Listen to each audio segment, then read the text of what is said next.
Hey Kingdom Hearts fans, today we are going to beat Kingdom Hearts Birth by Sleep using Venitas at level 1. After I did the Aqua level 1 run, I felt the need to do a Venitas level 1 run. In my opinion, beating Venitas' campaign in Birth by Sleep is both harder and easier than Aqua, and you'll all see why in this video. Please leave a like and subscribe if you enjoyed this video. The rules of the run are quite simple. I must start the game on critical and see the credits. I don't have to beat the mysterious figure or clear the Mirage Arena at level 1. I just need to beat Final Venitas. And without further ado, let's start the run. When we arrive at Dwarf Woodlands, I can finally activate the Experience 0 ability to actually make this a level 1 challenge. And there aren't any big strategies that we will use just yet. You'll most likely need money since you just started the game, so sell your Quick Blitz. Now you can buy a couple of ethers for the boss fight of the level. Potentially you can struggle with this boss fight, but since this is early game you don't necessarily have to be good yet or follow any of my advice. We are going to abuse shot lucks here. You won't have any use for items later in the run, so I would recommend just using all your ethers now. Ethers will refill your focus gauge, and since it takes focus to use shot lucks, you basically will have enough of your focus gauge to kill the boss. I did get in a few combos as I wanted to make this clip a bit more interesting, but if you're having trouble you can rely solely on spamming shotguns.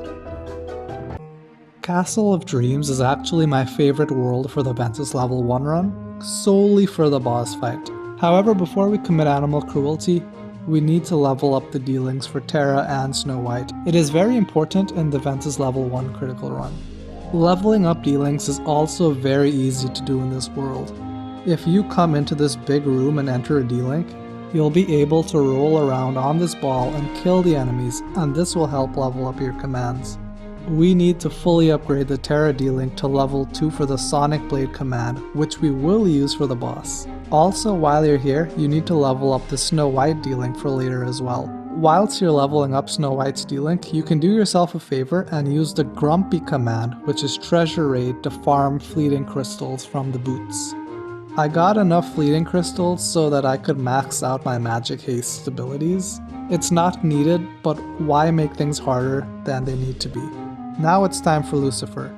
As the fight starts, you want to get into Terra D-Link and attack.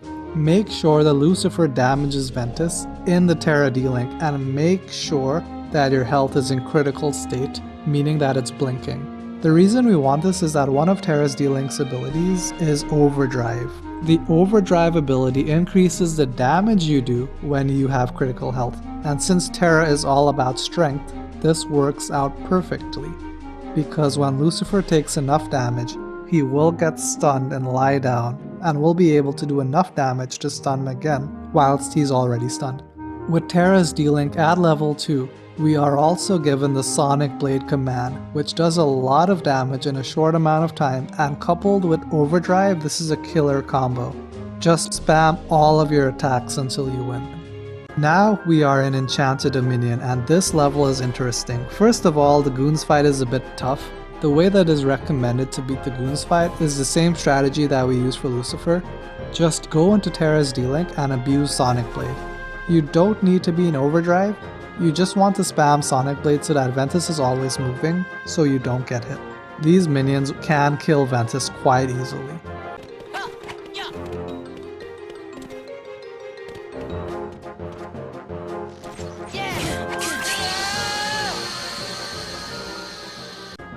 The rest of the level is doable. You probably want to get this command Tornado Strike just to sell for extra money, since you will need the cash for the next world.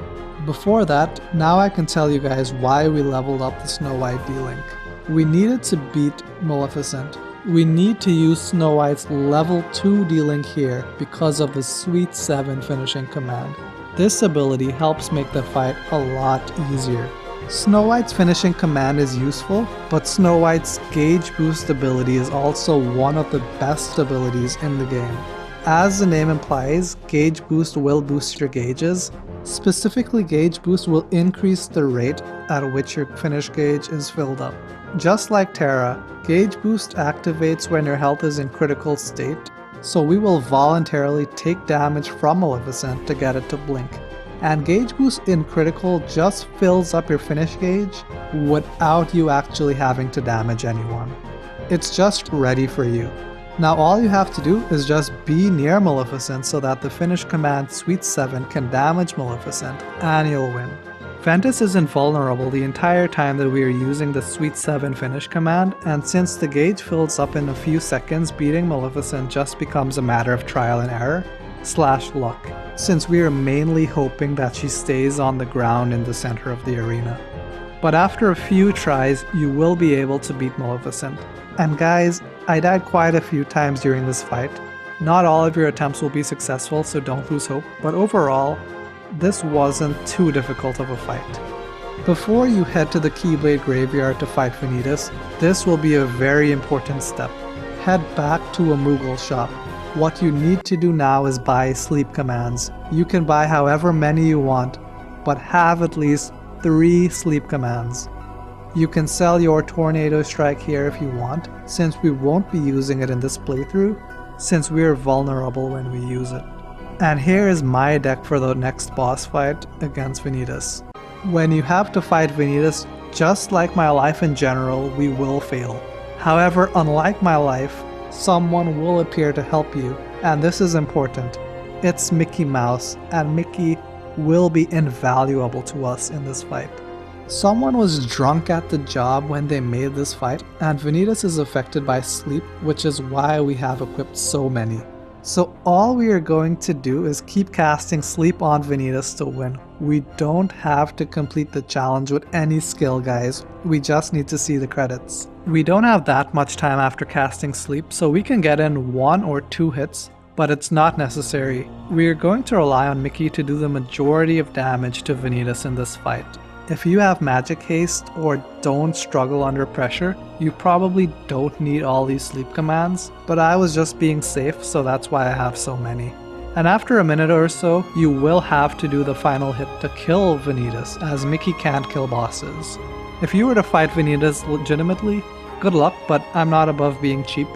An interesting thing did happen to me when I was fighting against Venitas though. I cast sleep at just the right moment in the air, and Venitas fell asleep in the air. This is one of the few glitches that I know about in Kingdom Hearts games. Once you get to Radiant Garden, the first thing that we want to do is sell all of the sleep commands. We don't need them anymore. And we can buy a ton of magnets and thunders, as we will need them for the Trinity Armor boss in a minute. Well, kind of. I leveled up the commands a bit and melded Magneras and Thundaras, and finally equipped my fleeting crystals to get magic haste. They are really needed for the next boss fight.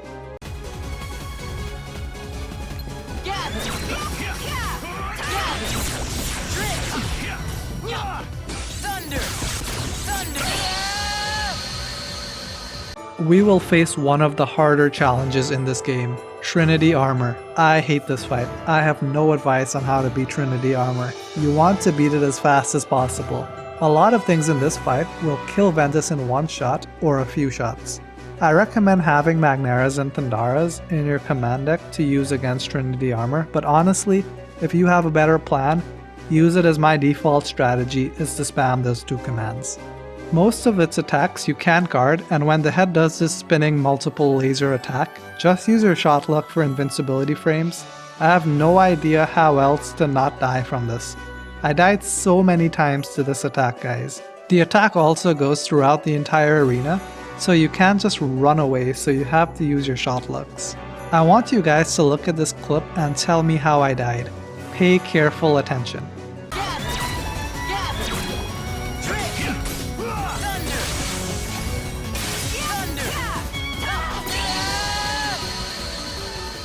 If you don't know, you're like me as I didn't know how I died.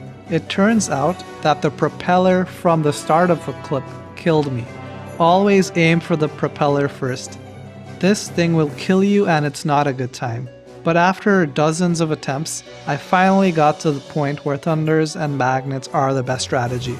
The boss will go into the air and start shooting in a circle except the center, and you'll be able to spam your commands away and win. Trust me guys, I failed a lot of times for this fight. It is hard, don't be discouraged. Disney Town is pretty easy, all you have to do is play the Melody of Memories beta for Ventus.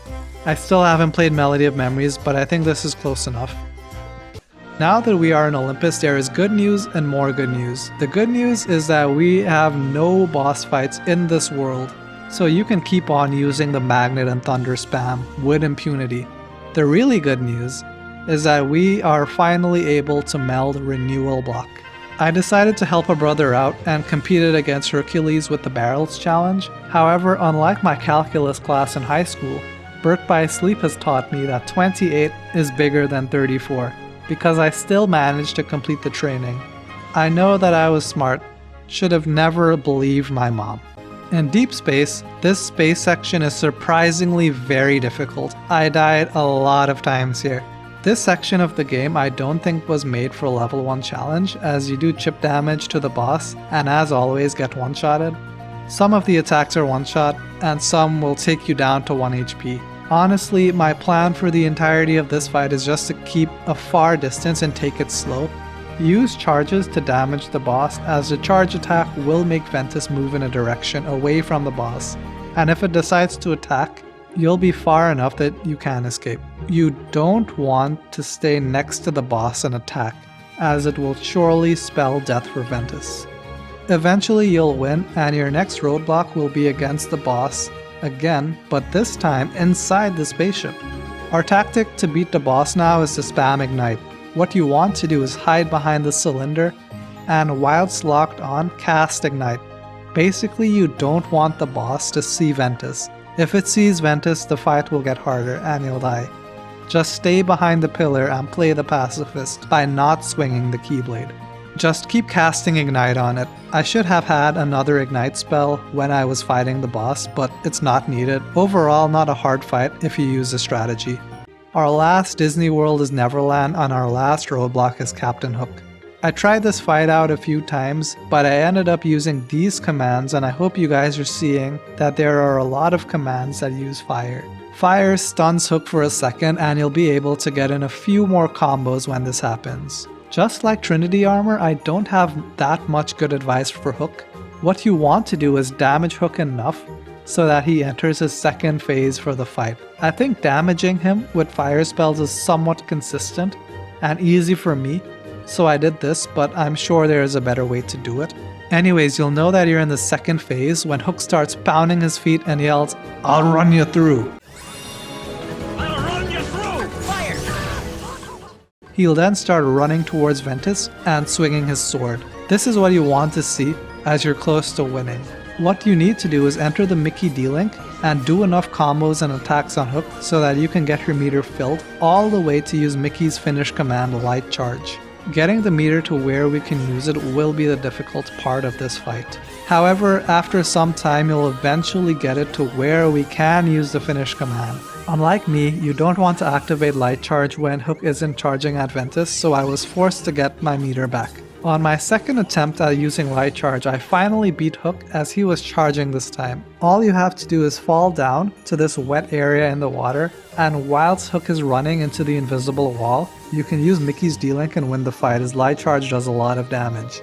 Now that we've completed Neverland and received Glide, we can return to Disney Town and get Super Glide. And we will immediately be using Super Glide to get past these tornadoes. As long as you're flying next to them, they won't capture Ventus because he's too awesome. And before the final fight, I want you guys to look at the time here. It's at about 3.5 hours. Just remember this for later. Immediately as the fight starts, Venitas will forget he left the stove on at home and run away from Ventus. I never noticed this before, but you can actually see the Keyblades coming for Venitas to ride on. That's a cool detail that I know that I missed. As for when he starts coming, I have no idea how to avoid not getting killed when he does this, so make sure to use a shot lock on him. The shot lock wastes time, damages him, and makes Ventus invulnerable, all of which we want. If you've seen my Aqua level 1 playthrough and remember how we beat Brig, we will be using the same strategy to beat Venitas. When Venitas falls down from the Keyblades, now we will use the same strategy from the Aqua Break fight. We're going to call upon the power of the mighty Peter Pan. Just like with Aqua, we need to guard and counterattack to build meter to use Peter Pan's finisher, Sword Bill. You can also do a few Keyblade swings to build meter, but your primary way to build meter is by counterattacking. It takes 4 counterattacks to get sword build, so you'll be very good at guarding by the end of this fight. I failed this fight a lot of times, and whilst this is difficult, it isn't the worst part. The worst part is actually using sword build. You need to use sword build when Venitas jumps into the air. He mustn't jump backwards or sideways, he must jump vertically into the air, and Ventus will be able to kill him in one go when he does this. I missed him so many times, but eventually I was able to hit him with sword build and it felt great. Even on my attempted work, I thought that some luck was involved. Venitas 2 is the hardest fight in the game, hands down. This took me a long time to beat. Just like the fight before, we will use sword build to win. This fight is really hard, guys. This took me at least an hour to beat. When he does the attack where he raises the Keyblade, you can't block that, and it'll do a lot of damage. However, I hope you have second chance and once more by now, because you're going to need it for this fight. You will get very good at guarding and counterattacking his attacks for sure, and like the first fight, it's going to take 4 full counters to get your meter back to full to use sword build. And remember, you will need to build meter for sword build somewhat quickly, as the meter will more often than not start to drop. This fight is hard, guys, and you will fail this a lot. What you need to do is wait until Venitas is not teleporting to use the D-Link. I'm not sure when we need to use sword build, but preferably when he's about to attack or he raises the Keyblade, since we need Venitas to stay still. However, that fight, whilst difficult, is easy compared to what's next. After beating Venitas and Dive to the Heart, the real battle begins. I am not joking, guys. I have actually beaten Venitas several times. Why did I beat him several times? What makes this fight harder than it needs to be is the final fight in space against Venitas. If you fail this fight, which is very likely on level 1 critical, you'll have to redo the entire fight and Dive to the Heart. It isn't fair, guys. This entire fight is BS, not BBS. I hate it so much. Don't even bother using any of the commands you were given when you were in the space part. You only want to use your shot lucks. The commands are worthless, and you will get killed if you use them. As the fight starts, you want to dash back and use your shot lucks for 1 or 2 seconds. You need to get into a beam battle with Venitas, and you need to win 4 beam battles against Venitas to get the finishing command to beat him. This is a lot easier said than done. Once you have the finishing command, all that is needed to win is to use the last words finishing command. Using last words is the reason this is hard. The last words finishing command is not guaranteed to hit. This is the reason that I had to redo the Venitas round 2 fights several times. The last words command missed Venitas a total of 4 times when I did this fight. Only on my 5th attempt did the last words finally connect and I won. And remember, guys, when you fail this fight, you have to fight Venitas round 2 again. Failing at the literal end of the game is so demoralizing. This is very infuriating, and I wanted to quit this challenge a lot of times because of how unfair this feels. I looked online to find out if other people had this issue, and other people do, but it seems that no one has a solution for it. On my 5th attempt it worked. I don't know what I did differently though. I was the same distance and locked onto Venitas just like before, but the results were different. And on that very somber note, we have completed the game for Ventus on level 1 critical. Remember that 3 hours pause screen I had when we started the final 2 fights? Well, it took me over an hour just to beat the final 2 boss fights against Venitas, and the majority of that was against Venitas round 2 because of the space station. Between this challenge and the level 1 Aqua challenge, I'm not sure which is harder, specifically because of the final fights in both. If there was a checkpoint between going into space to fight Venitas, then the Aqua playthrough would be harder, but since there is not, I'm not too sure. Please like the video and subscribe if you enjoyed. I'm certain that I'll do a level 1 video for Terra sometime in the future. Thank you for watching.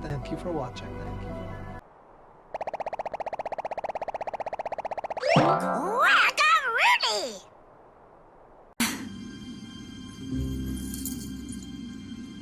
See you soon.